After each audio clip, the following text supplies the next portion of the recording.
ketika menikah dengan beliau ya dijodohkan. Oh, dijodohkan sama kakak ipar. Kakak ipar itu ya temen ayah. Hadiah pertemanan. Oke, yang ketiga, saat menikah dengan Bapak itu kenal di mana dan sama siapa yang mengenalkan? Kurang lebih mungkin ceritanya seperti Oh, sama, Teteh. mirip ya? Sama ya. Oke. Di keluarga itu kakak ipar kebetulan murid beliau, murid ngaji gitu. Dan saat itu udah tahu bahwa sudah punya istri 2 beliau? Sudah ya? Dan nggak pikir panjang karena kebetulan abah saya juga pelaku poligami. Boleh tahu usianya berapa? 23. 23, wah luar biasa nih. 23. Awalnya kan juga ditawarin sama Abi gitu. Sama Abi. Ini ada yang datang ke Teteh gitu, gini-gini. Awalnya udah beristri gini, aduh. Bingung. Sempat nolak juga. Pasrahin aja. Istikharah dan lain-lain. Alhamdulillah. Akhirnya itu. Ternyata kata Allah, jadi gitu. Ini saya gak tahu nih, ini ketawa semua nih, istri pertama sampai ketiga itu gimana maksudnya? Emang enak masuk jebakan juga, enggak gitu ya? Bicara Profesi. Jumpa lagi di channel YouTube Dr. Demo.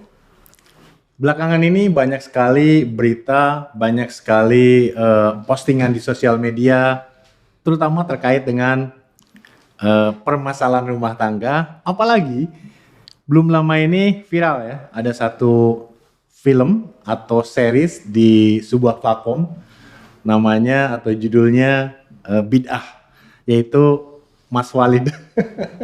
Nah, kita hadirkan seorang mentor poligami. Kita ingin mengungkap sebetulnya apakah betul sebuah keluarga, sebuah komunitas yang di dalamnya hidup keluarga yang berpoligami, yaitu satu suami dan beberapa istri, kan sampai 4 istri, seperti yang diilustrasikan di film tersebut, atau tidak semua.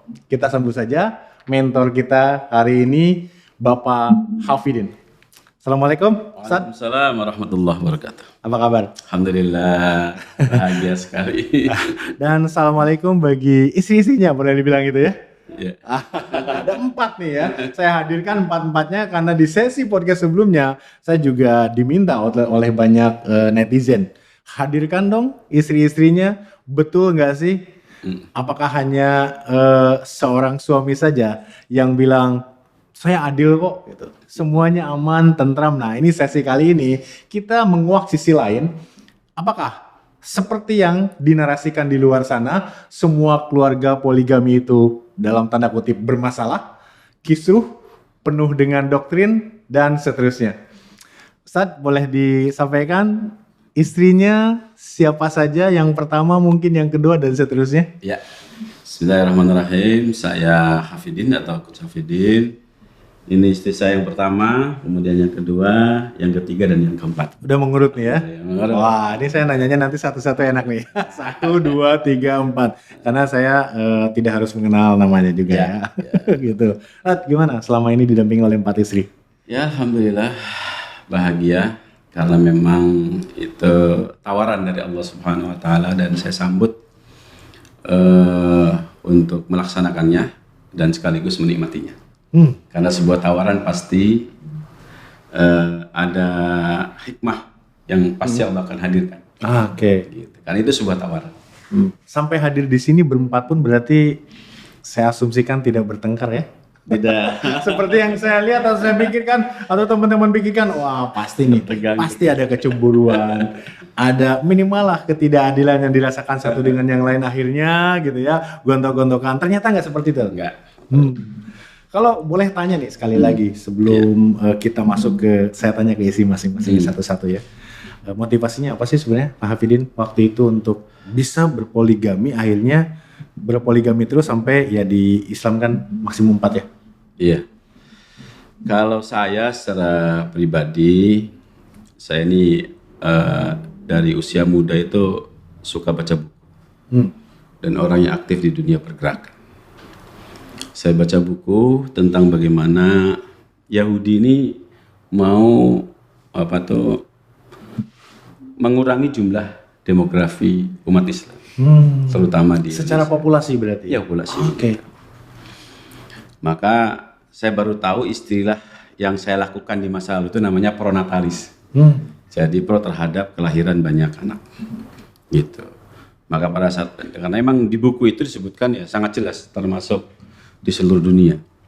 Dan tapi akhirnya kemudian saya tahu bahwa itu ternyata justru sebenarnya adalah gejala keburukan dunia modern, sehingga tanpa diprogram oleh mereka juga atau mereka sudah membuat rencana itu berhasil sebenarnya. Karena di Jepang di mana-mana sudah mulai orang sudah tidak mau melahirkan. Ya, Jepang, Korea Selatan, bahkan Singapura tetangga kita ya.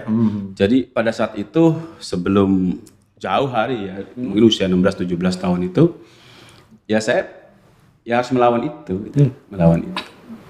Ya kira-kira kalau dari awal begitu kira-kira. Awalnya seperti Ya. itu, dasar pemikirannya itu. Ya. Sebelum saya mengenal, bahkan ya karena saya nggak pernah pacaran gitu kan gitu. Karena emang semangat juang pada masa muda itu kan luar biasa. Jadi ketika ada sesuatu yang ini melawan Allah, ini melawan umat Islam, makanya ya saya lawan gitu. Maka di tahun-tahun itu juga saya sudah merancang gitu ya. Kan saya pernah menyampaikan bahwa saya pengen punya anak 50 itu karena memang itu. Salah saya satunya harus itu melawan gitu. melawan depopulasi yang dilakukan oleh Zionis gitu ya. Zionis. Dan melawan itu bagi saya adalah mengamalkan salah satu surat dalam Al-Quran, surat Al-Fatihah kan gitu. Karena memang mereka dibenci oleh Allah Subhanahu wa taala. Oke. Itu motivasi awalnya begitu. Tapi ternyata ya enak juga kira-kira begitu. Enaknya ini ya nih, viewer kami yang bapak-bapak, suami-suami mungkin ingin tahu bagaimana caranya. Di podcast kita sebelumnya pernah kita bahas ya tadi ya. Tapi kalau mau detail ya tidak bisa di open publik ya. Ya, Mungkin orang-orang juga jaga namanya Ya, supaya betul. tidak terpublis dan sebagainya. Saya izin bertanya ke masing-masing boleh, istrinya, silakan, boleh? silakan. Oke. Pertanyaan saya ke istri yang pertama. Saya panggilnya ibu aja semua ya, walaupun ada yang muda-muda juga nih, istri mudanya. Oke, baik. Yang pertama, boleh tahu waktu usia menikah itu umur berapa, Bu? Waktu dulu pertama kali menikah nih dengan Ustadz. Saya 23 selesai kuliah itu ya. Berapa tahun yang lalu? Berapa ya? Dari IQ. IQ berapa? 28, 29. Lebih dari 10 tahun? Lebih 20 tahun. Makanya dari 9. 29, berarti 30, lebih 30 tahun yang lalu ya? Insya Allah. Berarti ini betul-betul istri pertama Pak Hafidin? Oke, sampai sekarang kan yang masih ya berarti ya. Nah, pada saat itu nih, maaf nih. Pada saat menyampaikan Pak Hafidin waktu itu mau poligami, bagaimana sih perasaan Ibu sebagai istri pertama, atau waktu itu yang disampaikan saya ingin poligami, atau gimana tepatnya menyampaikannya? Ya jujur aja ya, ada rasa marah, sedih segala macam karena kan lingkungan juga selama ini gimana lingkungan, kalaupun saya secara pribadi ya kadang punya teman ada yang jadi kedua, ya saya sih tidak menyikapinya positif ya, asal mereka baik rumah tangga poligaminya ya saya welcome aja, nggak apa-apa. Tapi kalau ketika saya menghadapi, pikiran saya aduh gimana ya, masyarakat keluarga ini kan pasti berkecamuk. Jadi seperti umumnya mungkin ya istri-istri yang kalau suaminya, atau mungkin sudah terjadi suaminya bilang bahwa saya mau poligami, ya tadi ya galau, hatinya juga gimana nih nanti gitu ya. Udah punya anak waktu itu pada saat menyatakan mau poligami? Udah ya. Gimana anaknya? Pasti berkecamuk ya Ibu ya, seperti itu. Akhirnya diizinkan. Ya gimana lagi ya, mau nggak mau. Sempat berpikir mau pisah aja deh, kalau mau di dua saya nggak mau, seperti yang sekarang isunya berkembang. Ada Pak. Ada juga seperti itu. Ada ke arah situ ada. Cuman kan bapak saya orangnya bijak ya, maksudnya ngasih dalil bahwa boleh cerai, tapi yang terbaik adalah ya sobar, gimana bapak itu dalilnya gitu. Ya Bapak silakan, kamu itu hak kamu. Orang tua itu cuman ya yang terbaik ya sabar, tawakal gitu. Ya berat itu, bukan yang mudah. Iya, bukan sesuatu yang mudah, betul. Iya. Lagi saya yang masih doib kayak gitu. Ya, jadi orang tua mungkin tahu ya dan menyerahkan sendiri ya ke ibu waktu itu ya. Nah, akhirnya bertahan tuh ya ceritanya. Sampai berapa lama perasaan itu masih nyangkut nih, ganjel nih gitu? Ya, sebenarnya kalau ikutin perasaan ya mungkin sampai sekarang suka ada, cuman kan kita kembali lagi atau kajian atau baca atau dari sharing ya teman yang gimana, bukan sembarang, yang memberi keimanan, menambah sabar, tawakal, Allah adil. Nah itu yang jadi pegangan. Jadi terus memperkuat iman gitu ya, terus memperdalam ilmu, kurang lebih seperti itu ya Bu ya. Akhirnya bertahan sampai sekarang, walaupun sisa-sisanya masih ada. Ya namanya manusia, kan saya manusia biasa, bukan malaikat. Iman fluktuatif, naik turun, ya kadang putur, naik lagi, berusaha. Ya ingat, ya apa sih yang dicari sebenarnya?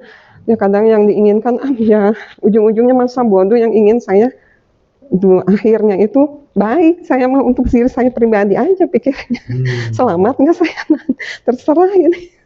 Dan itu tidak melanggar syariat Islam ya? Itu aja jadinya, ya pikiran saya nanti gimana nanti ujungnya itu yang jadinya mikir diri sendiri aja. Untuk kehidupan akhirat barangkali ya Teh. Iya, saya itu bakal saya selamat atau tidak. Ya mikir untuk saat ini untuk diri saya sendiri gitu. Nggak mau rugi nantinya saya. Oke, baik. Nah, saya izin ke isi yang kedua nih. Boleh tahu Bu, usia berapa waktu itu ketemu Bapak? 3. Saat itu memang satu kampung atau gimana? Satu kampung bagaimana? Maksudnya dengan Pak Hafidin atau memang ketemu di mana nih? Nggak ketemu di mana ya. Dulu saya awal ketemu cerita. Ketemu ceritanya. Ya tahu ayah itu ya sejak zaman muda sudah tahu ayah. Oh, sejak zaman muda? Karena saya kan dulu kan saya sekolah SD, terus sore itu sekolah madrasah gitu ya. Nah, pas di sekolah madrasah itu ya ayah ngajar. Ketika itu ayah kelas 3 di Man, Madrasah Aliyah Negeri, itu ayah kelas 3. Ya tahu Ustadz Hafidin, tahu. Nah, setelah itu nggak ketemu lagi, dengar-dengar Ustadz Hafidin katanya kuliah di Bandung. Tahu ya, taunya sejak beliau masih muda gitu. Nah, ketika menikah dengan beliau ya dijodohkan. Oh, dijodohkan sama kakak ipar. Kakak ipar itu ya temen ayah. Oh gitu.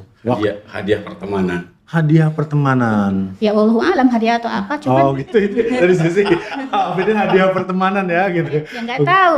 Ya ketika itu kakak ipar itu adalah orang yang saya percaya karena selalu membimbing saya ke membimbing dalam ilmu agama atau pengetahuan sering buat saya sharing gitu. Makanya ketika beliau menjodohkan saya dengan Ustadz Hafidin, saya sebenarnya ya kaget juga. Kenapa? Kan tahu sudah nikah, kenapa harus nikah saya dijodohkan dengan beliau. Terus kakak ipar bilang, ya karena kakak percaya dengan beliau, karena ya tahu karakter beliau seperti apa. Dari kepercayaan itu ya pokoknya kakak kamu menikah dengan beliau itu aman gitu. Kakak tuh aman gitu. Ya seperti itulah. Ya udah dengan bismillah, ya udah kalau misalnya itu memang yang terbaik gitu ya, dan itu menurut kakak itu memang baik buat saya, ya bismillah terima gitu. Nggak terpikir waktu itu saya coba cari jodoh lain dulu deh yang masih lajang, mungkin yang sama-sama manusiawi terpikir, karena ketika aliyah kelas 2 itu saya kan sudah punya konsep, saya nih mau nikah dengan laki-laki seperti ini. Nah, sudah punya nih? Ya sudah punya. Sudah punya ancang-ancang. Nanti saya pengen ngajar, suami saya kerja di mana kek? Karena kalau saya ngajar, kalau saya jadi guru, itu kan banyak waktu di rumah, banyak ngurus anak gitu ya, semuanya. Itu sudah ada ancang-ancang tuh kelas 2 aliyah tuh. Nah, ya ternyata takdir mengharuskan saya nikah dengan Ustadz Hafidin, ya sudah. Dan itu juga kakak ipar itu, kakak percaya kamu nikah dengan beliau, kakak aman, katanya seperti itu. Ya sudah. Oke. Gitu. Jadi ada garansi dari kakak ipar waktu itu. Kalau nikah dengan pria idaman belum tentu kan aman. Kita tahu ya rumah tangga mungkin tidak Iya, mudah, iya, tapi seperti karena itu, benar. garansi dari kakak ipar tadi akhirnya mau. Iya. Saat itu memang tidak ngobrol dengan orang tua dulu, gimana nih kok? Oh, saya sudah nggak ada orang tua. Oh, sudah nggak ada. Oh, Ketika oke. menikah dengan beliau tuh orang tua sudah nggak ada dua-duanya. Jadi di keluarga itu tinggal saya aja yang belum nikah gitu. Dan yang terdekat, orang yang sering buat saya curhat, buat saya apa namanya ya mengadu gitu. Yang saya percaya ya beliau gitu. Karena ya saya dekat dengan teteh, masalahnya dengan teteh istrinya beliau gitu kan. Istrinya dekat. kakak ipar tadi ya. Oke. Jadi percayalah, atas kepercayaan itu menerima usulannya, kurang lebih seperti itu. Ya, seperti itu. Dan alhamdulillah sampai sekarang. Sampai sekarang, alhamdulillah. Nah, saat waktu itu di poligami akhirnya kepikiran nggak sih bahwa mungkin nanti Pak Hafidin ini akan ada istri ketiga dan keempat, buktinya sekarang ada. Pada saat itu kepikiran nggak sih? kepikiran. Nggak kepikiran. Nggak kepikiran. Kalau kepikiran saat itu akhirnya jadi nggak nih nikah kira-kira? Enggak, saya kepikirannya kakak saya tuh percaya ke Ustadz Hafidin. Kemudian saya juga kan sudah tahu tahu orangnya gitu ya. Artinya pernah kenal ketika beliau muda gitu kan. Cuman yang saya pertanyakan itu kenapa kok kakak menjodohkan saya dengan orang yang sudah punya istri gitu kan? Iya, iya. Kenapa gitu? Cuman ya dari ucapan beliau ada garansi bahwa kakak tenang kalau kamu misalnya nikah dengan beliau gitu. Oke, ya. Akhirnya keterangan itu didapat. Iya, alhamdulillah. Alhamdulillah sampai sekarang. Oke, luar biasa. Saya izin ke isi 3 Tat. Iya, Oke. Wah, ini makin seru nih. Kita ungkap semua. Ini tidak ada skenario, tidak ada jawaban pertanyaan yang di setup, berarti betul-betul ya dijawab apa adanya. Oke, yang ketiga, saat menikah dengan Bapak itu kenal di mana dan sama siapa yang mengenalkan? Kurang lebih mungkin ceritanya seperti Oh, sama, Teteh. mirip ya? Sama, iya. Kebetulan saya sudah pernah menikah sebelumnya dan sudah punya 2 anak. Oh, sebelumnya sudah menikah dengan 2 anak. Ya, Oke. Di keluarga itu kakak ipar, kebetulan murid beliau, murid ngaji gitu. Sebenarnya udah banyak yang datang mau ini, cuman saya belum niat nikah lagi, nunggu anak-anak besar. Cuman kata kakak ipar, anak-anak nih butuh sosok ayah. Nah, beliau insya Allah insya Allah bisa gitu. Kata siapa itu bisa? Kakak ipar. Oh, kata kakak ipar juga. Kakak ipar itu juga orang yang mungkin saya percaya di bidang keagamaan. Gitu. Oke. Religius lah ya. Jadi nggak mungkin menjorokkan saudara sendiri gitu ya. Oh, Iya. oke. Alhamdulillah setuju aja ya. Saya kebetulan bertemu, taruh langsung menikah. Sekali bertemu langsung dinikahkan kakak. Dan saat itu udah tahu bahwa sudah punya istri 2 beliau. Sudah ya? Dan nggak pikir panjang karena kebetulan abah saya juga pelaku poligami. Oh, oke. Orang tuanya juga. Orang tua juga memberikan pilihan kalau mau bersedia silahkan jalanin, karena saya yang mau jalanin, saya cuma minta doanya mungkin bismillah aja gitu. Jadi orang tua membebaskan. Tadi kan sempat disampaikan, di podcast sebelumnya juga sempat menyampaikan juga ya, ingin punya 50 anak. Salah satu alasannya tadi jelas ya, ada upaya depopulasi oleh Zionis Israel gitu ya. Kita harus punya banyak anak kurang lebih, yang bisa dididik sesuai dengan nilai-nilai Pak Hafidin sendiri ya waktu itu. 50 anak, tadi ya bawaannya 2. Dari Pak Hafidin ada berapa? Punya berapa? 3 alhamdulillah. 3, jadi totalnya 5. Ada anak asuh juga yang di bawah pengawasan beliau dan saya.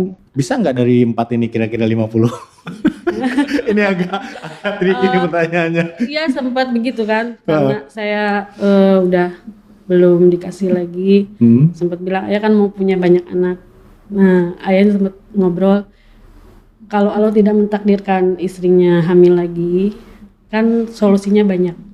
Bisa cari anak-anak di luar yang tidak punya orang tua, anak-anak yatim atau apa, bisa kita asuh juga.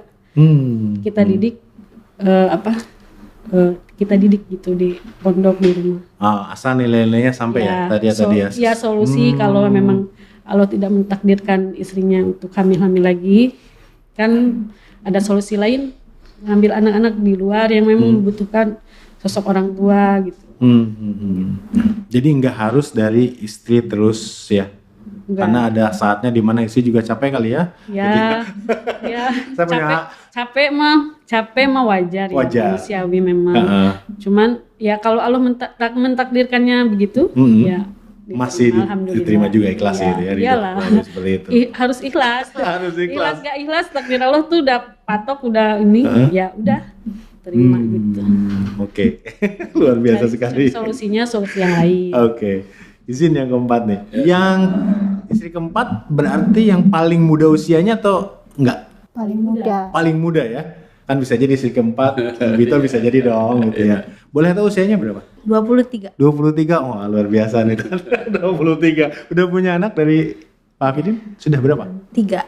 Tiga. Mau 3 sebenarnya. Nah, apakah sama cara ketemunya dulu? Atau berbeda? Saya muridnya Oh, muridnya di apa pondok? di pondok. Oh, oke. Berarti udah tahu dong ya? Udah punya istri 3 gitu ya? Udah tahu. Kehidupannya juga tahu. Udah tahu kehidupannya gitu. Anak saya, Temen teman anak saya yang pertama, teman. Oh, gitu. Mau? Kok mau gitu? awalnya Ini pertanyaan gak penting banget, tapi gak apa-apa saya tanyakan. Karena banyak viewer saya juga mungkin diwakili, kok mau gitu? Emang gak ada yang lain gitu.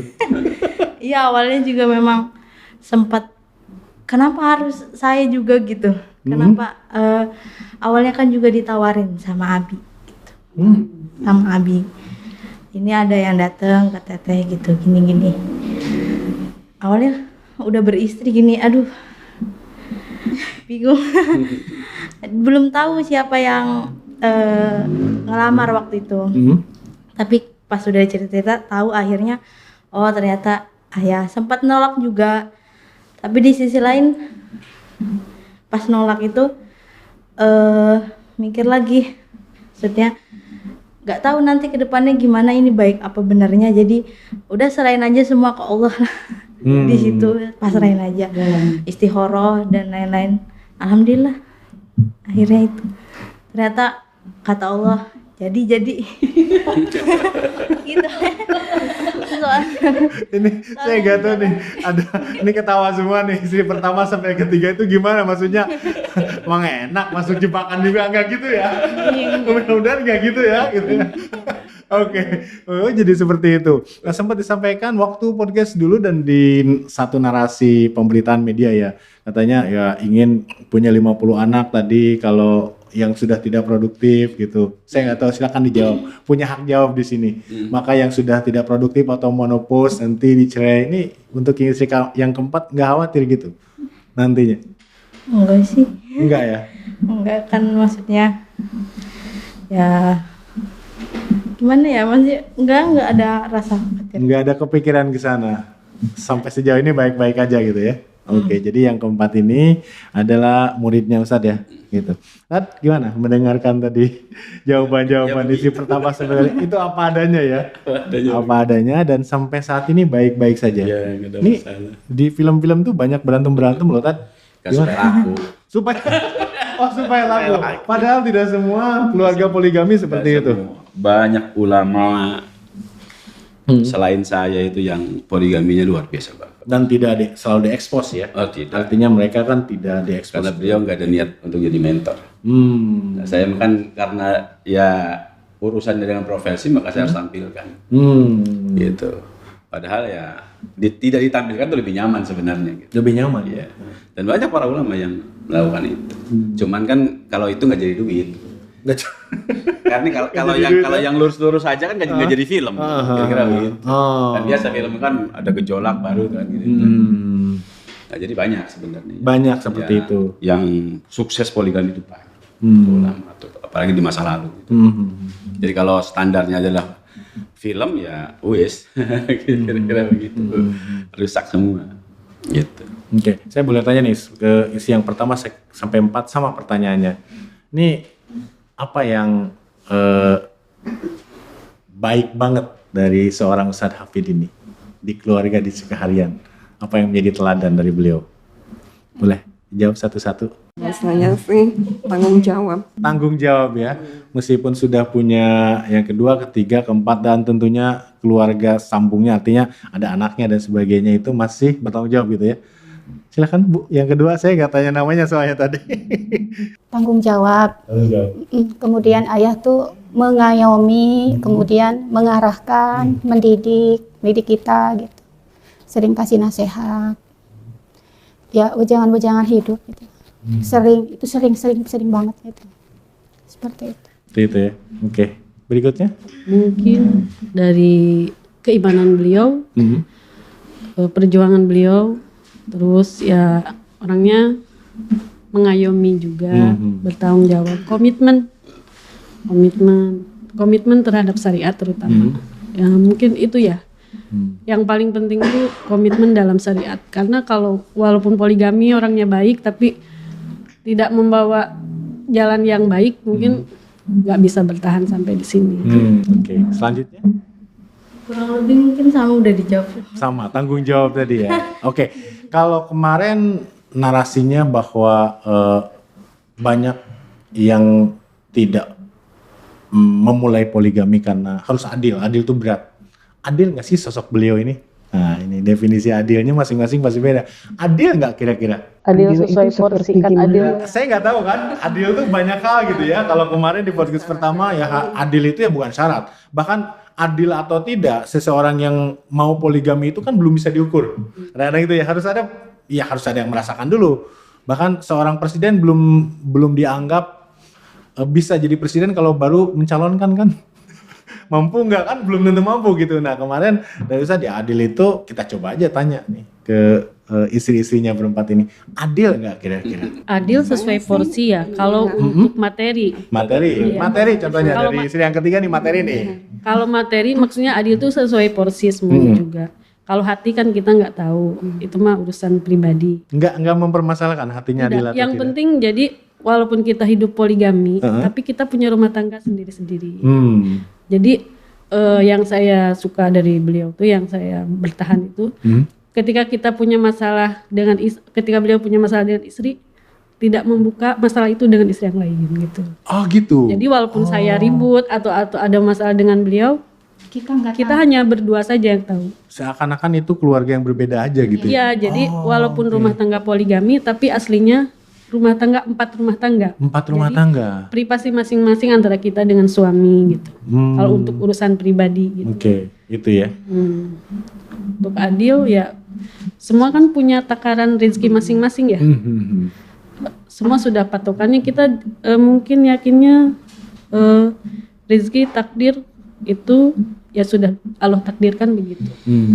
Oke, jadi selama bulanan misalkan untuk rumah tangga dan sebagainya memang sesuai dengan yang biasa? Nggak pernah. Jadi kita nggak pernah tahu. Oh, nggak pernah tahu ayah dengan istri yang lain atau dengan yang lain. Yang penting ya kita berdua. Okay. Suami dengan istri yang lain tuh nggak ada urusan. Itu urusan beliau. Kita nggak pernah usil. Nggak pernah usil. Nggak pernah usil. Usil dengan istri yang lain atau apa enggak. Nggak pernah kepo. Iya. Jadi ya fokus ke rumah tangga kita aja. Ke masing-masing ya. Fokus ke kita dan suami. Terus mungkin fokus sekarang mah mengurus umat harus bagaimana gitu. Sudah. Urusan rumah itu ya berjalan apa adanya aja. Apa adanya ya, seakan-akan empat rumah tangga gitu ya. Mengalir saja. Gitu. Oke. Kalau waktu ini kan tidak satu rumah ya? Di rumah masing-masing atau ada yang satu rumah? Satu lingkungan. Tapi rumah berbeda. Dapur saya dengan dapur istri keempat itu nyambung. Oh nyambung, tapi rumah berbeda itunya gitu ya. Ruangan berbeda, rumah berbeda. Kalau istri yang kedua berbeda rumahnya dengan yang pertama kan di Sukabumi tadi ya. Rumahnya di Serang, cuma sedang di Sukabumi. Kalau waktu kebersamaannya adil nggak sih? Ini 4 nih, seminggu cuma 7 hari, Pak. Gimana nih? Kalau waktu kebersamaan mungkin ayah lebih ke istri yang ketiga. Kenapa? Harian ya, karena memang beliau yang prepare ngurus ayah tuh telaten gitu, telaten banget, dan saya juga bersyukur punya gitu. punya mamah gitu, karena ngurus saya tuh luar biasa, dari hal makanan, dari pakaian, itu kan telaten lah gitu. Pelatihan terhadap keperluannya Ustaz. Oh, oke. Gitu. Jadi kebanyakan kalau siang ya bersama beliau. Dan kalau misalnya waktu gilir kan malam, jadi ya keisi masing-masing gitu. Nah kebetulan saya juga sibuk karena anak juga banyak gitu ya. Jadi fokus ngurus anak juga sudah luar biasa gitu. Jadi kalau keperluan ayah dan lain sebagainya itu ya beliau gitu yang menghandle. Dan itu juga alhamdulillah, kalau bagi saya alhamdulillah ayah ada yang ngurus gitu. Oh gitu. Saya pikir nantinya malah tadinya ya malah kok lebih banyak di sana sih, ya memang mentang-mentang lebih muda atau dalam tanda kutip pelayanannya lebih bagus gitu ya. Yang lain nggak kepikiran seperti itu? Enggak, kalau saya enggak. Enggak ya. Kalau yang pertama, Ya kan kok saya harusnya lebih banyak nih gitu ya, dapat ngobrol, curhat-curhat, kan udah lebih lama harusnya juga memang gitu. begitu kalau menurut umum ukuran masyarakat. Cuman kan ya tadi sama waktu ketika saya masih di rumah di Serang juga, saya lebih silahkan kadang mama silahkan. Silakan Saya itu lebih senang sendiri. silakan aja lah gitu, atau silakan dengan ada yang lain gitu. Terserah gitu ya gitu. Ya. Oh. Apalagi sekarang saya kan dengan ibu ngurus ibu saya, jadi ya untuk ya apa ya untuk pikiran ke situ kok dengan saya mengukur diri juga kan karena di sana kepentingan ibu saya, jadi Ya, oke. untuk apa saya ya mau keluar marah. Beliau sudah mengizinkan saya di sana juga, dan alhamdulillah ngurusin. Jadi ya biasa aja. Biasa aja. Ngapain mau keluar-keluar marah gitu ya? Iya Berarti enggak. sebenarnya ada rasa marah. Enggak, nanya aja sama Oh, beliau enggak apa ya? saya suka WA dengan istri saya. Enggak, ya biasa. Gimana? Ya, Ngomong-ngomong, satu grup WA nggak sih nih? Ada? Ada gitu. Ada grup WA ya. Kalau di grup WA itu diobrolin apa sih, Tat? Ya paling nge-share apa gitu yang manfaat. Ilmu-ilmu gitu ya. Iya, Makanan schedule ayah keluar kota gitu. Hah? Kemudian nanti ada tamu, Heeh. kumpul nanti nyambut tamu ayah gitu. Seputar itu aja. Seputar Oh kalau gitu. Termasuk pas mau kesini gitu ya. Ya itu bisa di grup. yang sifatnya umum, istri Yang sifatnya semua tahu, umum. ya maksudnya masalah atau makan bareng apa gitu, Ya, ya, atau ya. liburan bareng gitu, atau ada ya Bareng-bareng. ya seperti kayak kita jalan bareng jadi di grup gitu. Atau sharing makanan gitu. Sering makanan. Ya, sharing makanan. Ayah ada resep ini buat istri, jadi nanti kalau ayah ke tiap rumah istri buatin gitu jamu atau apa oke. gitu apa. Di medsos ini kan lagi viral nih yang Walid. Ada yang sharing nggak sih grup? Ayah, kok gini sih gitu? Nggak ada. Enggak. Nggak ada. Nanti ayah banyak pikiran malah gitu ya. Oke, saya ingin tanya nih terakhir nih, ke satu-satu masing-masing. Boleh jawab bareng, boleh diskusi, boleh satu-satu. Kalau ayah mau nambah lagi istri, boleh nggak sih? Boleh. Kalau Islam membolehkan. Kalau Islam membolehkan, Malah ngasih kesempatan. nilai kesempatan. Oke. Malah ngasih kesempatan. Ini yang ketiga aja sih, ini keempat gimana? Boleh nggak? Ikut aja. Ikut aja. Yang pertama, Enggak maksudnya. ingin gadis, ya udah silakan saya resign. Ya bukan saya marah, ya silakan cari berapa lagi 10. Kamu ya nggak boleh kan batasnya 4. Nah kan ayah pengen. ibu sudah dalam tahap itu ya. Udah silakan saja, terserah gitu ya. Soalnya kan mungkin karena saya sudah punya cucu, jadi fokus pikiran sudah banyak yang lain.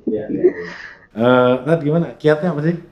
Biar seperti ini, bukan biar seperti ini semua orang mengikuti ya, karena kan itu tergantung perspektif masing-masing ya mengenai poligami ini.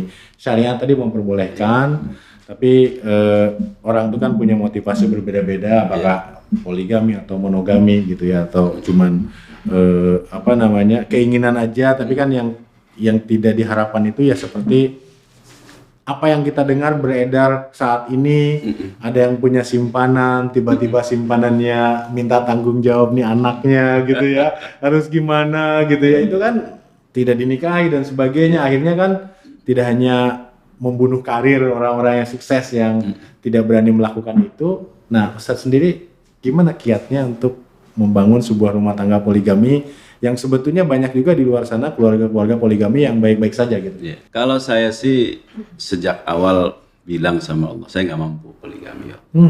Kalau tidak dibantu. Maka setiap saya mau ngomong sama istri itu selalu bilang, saya mau ketemu istri nih, tolong bimbing saya, tuntun saya, apa yang harus saya lakukan, gitu. Sikapnya seperti apa, pilihan katanya apa, dan seterusnya. Itu yang diantara yang paling itu. Yang selanjutnya, ya saya minta bahwa orang yang menjadi istri saya ya nggak boleh celaka, baik di dunia juga di akhirat. Dan kecelakaan yang paling utama bagi manusia adalah rusaknya hati. Maka saya sering bilang sama tolong jaga hati istri saya supaya tetap istiqomah di atas jalan Islam. Gitu.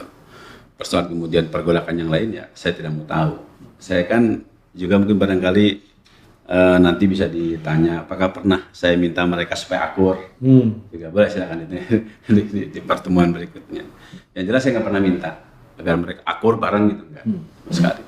Karena bagi saya akur itu bukan urusan saya, itu urusan karunia dari Allah Subhanahu Wa Taala. Karena hati itu nggak bisa saya pegang, kira-kira gitu. Selanjutnya saya disiplin ketat dalam urusan ilmu rumah tangga. Ilmu rumah tangga itu diantaranya adalah rumah tangga itu nggak boleh dibuka di depan di siapa saja. Mertua aja nggak boleh, orang tua nggak boleh gitu. Makanya tadi ya masalah dengan istri pertama dengan saya ya yang lain nggak usah tahu. Bahkan termasuk berapa uang nafkahnya segala macam seterusnya itu nggak ada. Karena rumah tangga itu serba rahasia seperti itu. Terutama juga kalau saya urusan harta itu sangat rahasia.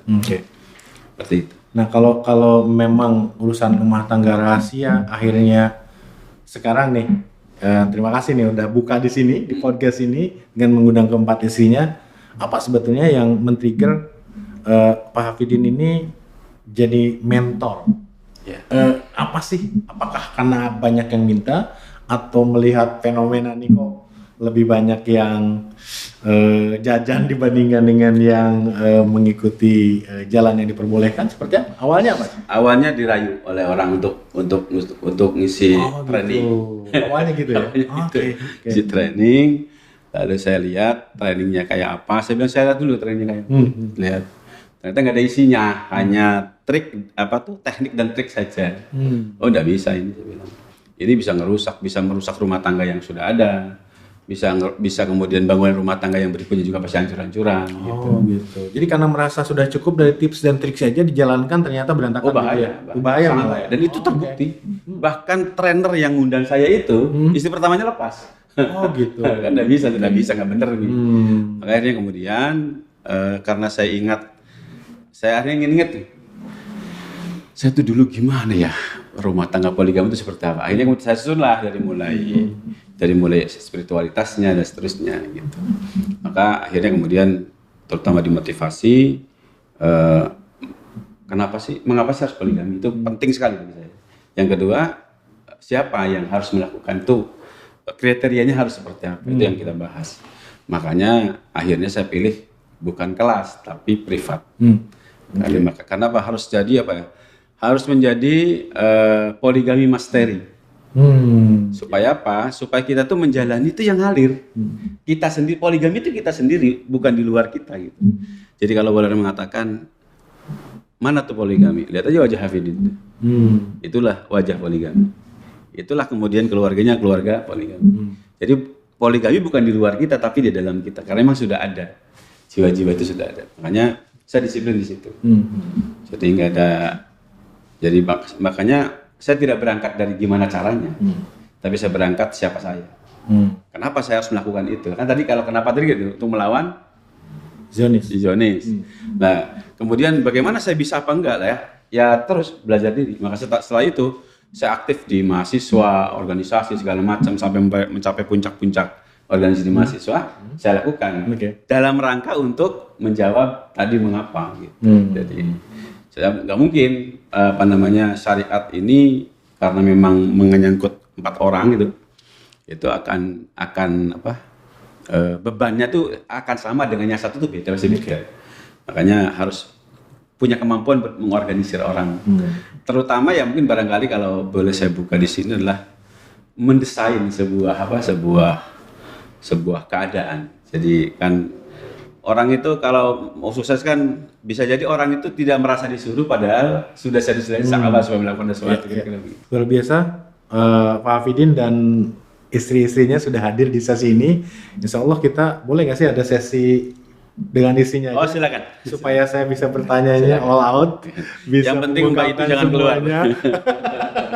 Supaya memastikan audiens yang ini karena ada suaminya nih, gitu ya. Jawabannya tertahan seperti itu ya. Oke, baik, terima kasih viewer kita. Itulah suasana poligami Ustadz Hafidin, di mana ternyata ada sebuah keluarga poligami yang tidak selalu seperti yang dinarasikan di luar, bermasalah, penuh dengan pertengkaran, percekcokan, bahkan penuh dengan doktrin kurang lebih seperti itu, baik ke calonnya yang kemudian jadi istrinya atau ke istri-istrinya. Sampai ketemu di segmen lainnya.